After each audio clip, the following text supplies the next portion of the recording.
Hey, Friendo, Steve here. And Larson. And welcome back to Going In Raw News Beef. We're going to try to make this one brief today because we've got some GTA to play later over at Friendo Club TV, Twitch sub, Twitch sub, YouTube membership, and Patreon at $5 rep. You can join in the fun. Anyways, before we get started, as Larson checks out that pen of his, do us a favor, give this video a thumbs up. And hit that subscribe button. Larson, what's in the news? So I noticed my pen here is a little light on ink. A little bit, yeah, right? And it seems like Hell in a Cell is going to be a little light on matches. Whoa.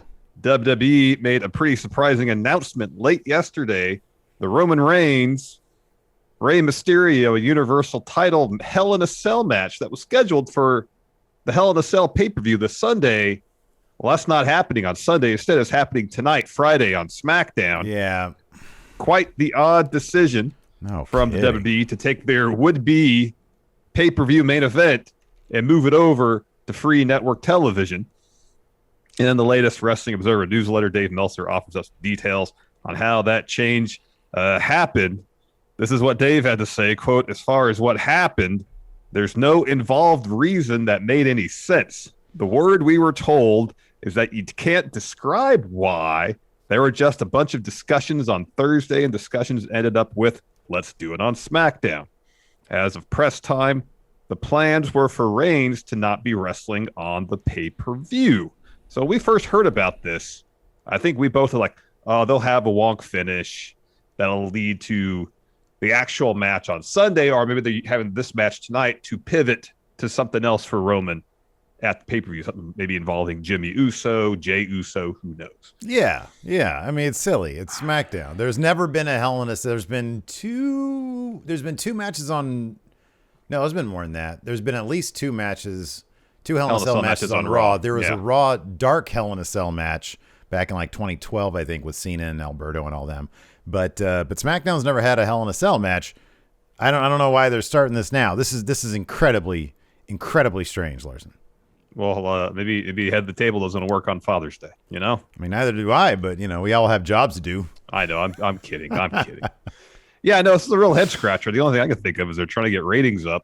But I don't know. Andrew Zarian of the Mat Men podcast reporting that USA Network is displeased that SmackDown on Fox is getting a Hell in a Cell match, saying, and these transcripts are from WrestlingNews.co, quote, "I could tell you for a fact that USA Network is very unhappy that the Hell in a Cell match is happening on SmackDown.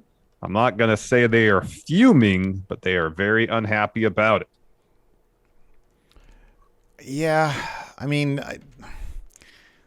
I'll be honest with you. That's kind of silly that USA would be mad about this and not the state of their creative for like the past 6 months. WrestlingNews.co and their write-up about Andrew Zarian's quote here made a good point that the parent company of USA Network is NBC Universal, who has the Peacock app. Mm-hmm. Oh, yeah. Taking that match off the pay-per-view means less eyeballs on the pay-per-view. Potentially, Roman Reigns is a top star in all of WWE. Yeah. No, and I mean that could impact numbers over on Peacock. So, I mean, look, I would get it either way. I mean, if it's USA Network specifically because of Raw didn't get equal footing, they didn't get their own Hell in a Cell match, I'd understand that. Or if it's Peacock, you're absolutely right. It's just, shouldn't they all be kind of upset that their creative has been absolutely terrible for the past however long? Yeah, I don't know. This is weird. Maybe they just feel, hey, the Bobby Lashley Drew McIntyre match is a main event to itself because that's going to be a pretty big deal. And this, because that's between two real title contenders, and Rey Mysterio is a legend, but he's a tag champion at this point. And Roman has basically buried him in the build here. And also, there's really no reason for this to be a Hell in a Cell match. No, there isn't. I mean, Rey's promo was really good, and you're bringing Familia into this, and I get that. But I don't know. Nobody's really justified Hell in a Cell this year. I mean, that's honestly kind of par for the course. Like last year, Bayley and Sasha, that made sense. That totally made sense. I'll be honest with you, how it's like a 50-50 proposition in terms of, does it really deserve to be an Hell in a Cell? I mean, some years, like, what is it, 2 years ago when it was like Orton and Jeff Hardy, there was like half the matches on that card were actually really good feuds and really good builds where kind of everything belonged in Hell in a Cell. And, but they only do a couple of them. This year, I mean, I'll be honest with you. I feel like Cesaro versus Rollins, which hasn't even been announced, that could be in Hell in a Cell because they've had a months-long rivalry. Yeah. And it may not even be announced. Let's get to the SmackDown preview for tonight while we're at it, and then we could talk about other matches they can maybe add to the Hell in a Cell card. So, of course, Mysterio to face Reigns in the Hell in a Cell match. SmackDown tonight. Just discussed that. Kevin Owens and Big E to battle Apollo Crews and Commander Aziz. Guess it's always possible from that. They could springboard to Intercontinental title bout for Hell in a Cell. Angelo Dawkins will be out for Retribution against Otis. Ooh, that's the Hell in a Cell match. Probably not. Street Profits versus Alpha Academy at Hell in a Cell. Probably not, but you never know. Shinsuke Nakamura to take on King Corbin in a battle for the crown. That really should have been the main event on SmackDown.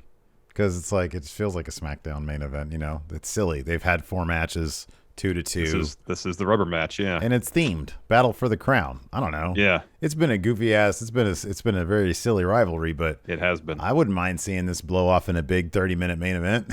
Why not? Why not? They hadn't even given their 4 matches 30 minutes combined, man. All the more reason then. I'm just going by the pattern they've set. This would be more like a 5-minute blow-off match, probably. Someone's going to lose by roll-up. Anyway, so you mentioned Rollins versus Cesaro. So could WWE at the last minute add a 5th match to the Hell in a Cell card? Or is this just going to be a breezy 2-hour 4-match show coming up on Sunday? I mean, dude, they have to add something. They're probably going to add Elias versus Riker in the kickoff. Oh, my God. That's going to happen. Or maybe Profits versus you could Alpha say Academy. That should be in Hell in a Cell because Elias has lost it's actually consecutive motivated. weeks It's by motivated. running away. Yeah, it's motivated. Yeah, I don't know. I find it difficult to believe they're only going to have 4 matches on a card, but things are weird. Maybe they're just like, I mean, I don't know. It's so annoyingly WWE.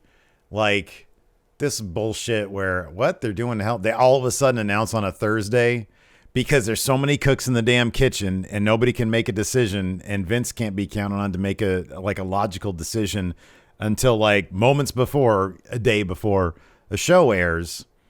Like, I don't know. I don't mean to be crowing the same old line all the time, but good Lord, can somebody just be decisive there and like find a path and stick to it? It's Hell in a Cell. It's a pay-per-view, and we're going to put it on SmackDown. I know. I don't know. Part of the problem too is they took Hell in a Cell out of its usual October spot, seemingly randomly, just moved to June so that Money in the Bank could be July in front of fans. Yeah, but they do that during a time when there's not enough feuds. If you make the case, no feuds that are worthy of the Hell in a Cell stipulation. You can make the case. I think the one match on the card that you can really make a decent case for is Lashley versus Drew. They've been feuding for months. This is, especially with the stipulation that if Drew loses, he's done getting title shots as long as Lashley's champion. I feel like there's enough there. You can say, all right, Hell in a Cell's justified for that. I would say also, I haven't been a fan of the feud, but given how heated it's gotten and how much time they've put into it, regardless of whether you like the creator or not, but Charlotte Rhea Ripley probably could justify being Hell in a Cell too. But the thing is, they just had their WrestleMania blow-off pay-per-view, which was WrestleMania Backlash. At that point, aren't you supposed to like restart a bunch of storylines, and we're still playing out other storylines, but a bunch of them have started? I don't know. The whole thing is a mess, and I get the feeling that like they're running around with their heads cut off because fans aren't there yet, and once fans get back, maybe they'll settle into a rhythm. But I do feel like that might have something to do with it. But I really like the idea that the networks are giving them pressure because they should, like USA should be coming at them saying, hey, you guys need to figure this out because we're paying you $1 billion and we're tired of this 1.5. I don't know. It's crazy. People watching the show. Crazy. That's a great segue you said there about networks pressuring WWE because that's our next story, Steve, is from Fightful Select. By the way, go subscribe to Fightful Select. Can't recommend it enough. Wrestling news right to your email. Anyways, Fightful Select reported late yesterday that WWE's broadcast partners, NBC, Universal, and Fox, have been pitching various promotional and creative ideas. According to Fightful, NBC has pitched tie-ins with both NASCAR and the NFL, with the latter including football-themed matches and angles and involvement from NFL players and commentators. Apparently, NBC has also pitched something which Fightful describes as points months, which Fightful described as a month where, quote, wins, signature moves, and other things rack up points for wrestlers. Andrew Zarian then later on tweeted about one concept that he had heard of, which sounds kind of similar to this point month idea, saying that the concept he had heard consisted of, quote, some sort of point tournament where the competitors get points based on special moves, wins, and stipulations. The winner of the point-based tournament would get some sort of title shot. That's cool. I appreciate they're trying to do something different, but if it's too convoluted, I don't know. I'm open to it. I mean, if it's as long as it's not too silly, then hey, it's something new. They're giving us something akin to, I know it's not the same thing, but akin to their own version of like a G1, where it's like, hey, you gotta try to put as much as you can into these matches. So I don't know. I'm not gonna crap on it immediately. If I see it and it looks cool, I'm down for it. It seems neat. Something different. Why not? That's what we're always asking for. Yeah. Traditionally, though, Vince does not like tournaments. So, I mean, if they're bringing back King of the Ring, evidently he might have turned a corner. Who knows what's going on back there? I mean, this Nick Khan guy seems to, on the business end of things, maybe he's starting to dip his toes into creative. Maybe, or at least is getting in Vince's ear about kind of being a little more open-minded about some of this stuff. That could be. I mean, his wins changed. I mean, maybe all of a sudden, maybe Vince was listening to a King of the Ring episode of Something to Wrestle With, Bruce Pritchard, and he was like, you know what? I kind of think it's a good idea. Or maybe he wildly loves this Shinsuke Baron Corbin. He's like, oh, man, fighting over a crown's great. Well, we have a tournament where we can have 8 people fight over a crown. Exactly, yeah. Yeah, Vince, where you been? We all wanted this for ages now. My goodness. Yeah, it's like we've been waiting for this for years. Anyways, let's talk Impact Wrestling. That happened last night. We watched it. Another great co-stream on Twitch. Oh, man. Impact Wrestling. Fantastic. So it opened up with Moose confronting Scott D'Amore. He wants a rematch against Kenny. And Scott D'Amore's like, I understand you're upset. Sami Callihan's upset.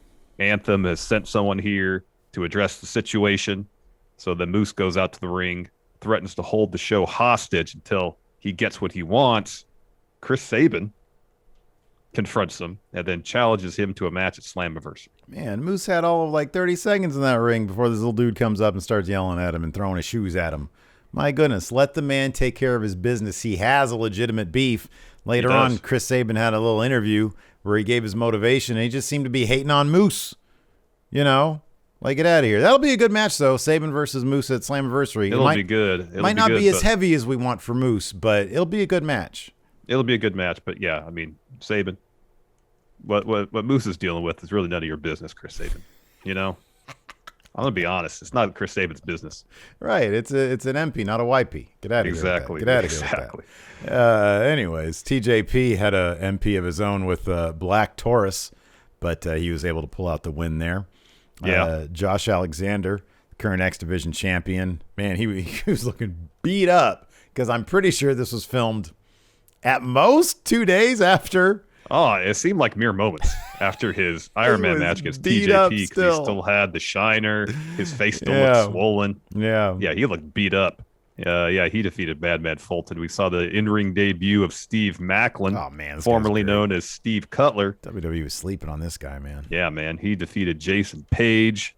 Tennille Dashwood rolled up Rachel Ellering to get the W after Caleb with a K distracted Rachel. Mm-hmm. We had Kojima. 2 legends in the ring. Kojima and Rhino were going at it. Kojima got the win on Rhino, which earned Kojima and Ed Edwards a tag title shot. So that should be fun. Is that going to happen at Slammiversary on regular TV? Perhaps. Could be. I don't know. And in the main event segment, it was revealed that Tommy Dreamer was the one sent by the Anthem board because he went to the Anthem board to air his grievances. And in the process, he reinstates Sami Callihan. He's no longer fired. And then it's plainly obvious he's talking about firing Don Callis. But Scott D'Amore is absolutely losing his mind because he thinks he's the one getting fired. Yeah. It was, it was so obvious, but all three of these guys gave their all to this performance. And I thought it was very entertaining because when it was revealed that Callis was the one getting fired, Callis couldn't stop but smile the entire time he was trying to be livid at Tommy Dreamer. He's just having so much fun. So yeah. AEW is on tonight. Looks like it could be a fun show. We got Eddie Kingston, the Elite Hunter. You see, he has a new shirt. I did. Elite Hunter, Frankie Kazarian, and Penta. My Penta Bullet Club Hunter shirt still. versus the Matt Jackson and the Good Brothers. No Nick Jackson. No, we got a Andrade interview with JR. That's happening tonight. Oh, that should be good. That should be good. Orange Cassidy's going to take on Cesar Bononi. Should be fun. Darby Allin's in a handicap match against he didn't want a Ethan partner. Page and Scorpio Sky. If it wasn't Sting, he doesn't want a partner. Yeah, dude. Why would you? That's a pretty harsh drop from Sting to anybody. Fair point. We got an MMA rules cage match between Wardlow and Jake Hager. This could be a lot of fun. Hopefully, it'll be like 3-minute rounds. You know? Yeah, I think it is. I think it is. That'd be good. And then we've got Penelope Ford versus Julia Hart, and Cody Rhodes and Brock Anderson versus QT Marshall and Aaron Solo. The only question is, how much of Arn's moveset is Brock going to employ? I mean, obviously, we'll see a spine buster. He's got to do a spine buster. Maybe a DDT as well. So this should be fun. By the way, congratulations to Cody Rhodes for his little baby Liberty Runnels. Mm-hmm. What a wonderful name, Liberty. I like that one, Liberty Bibbity. Anyways, thanks everybody for tuning in. We appreciate it. You're going to do that. I got you with that one. I knew you were going to do it. Thanks everybody for tuning in. We appreciate it.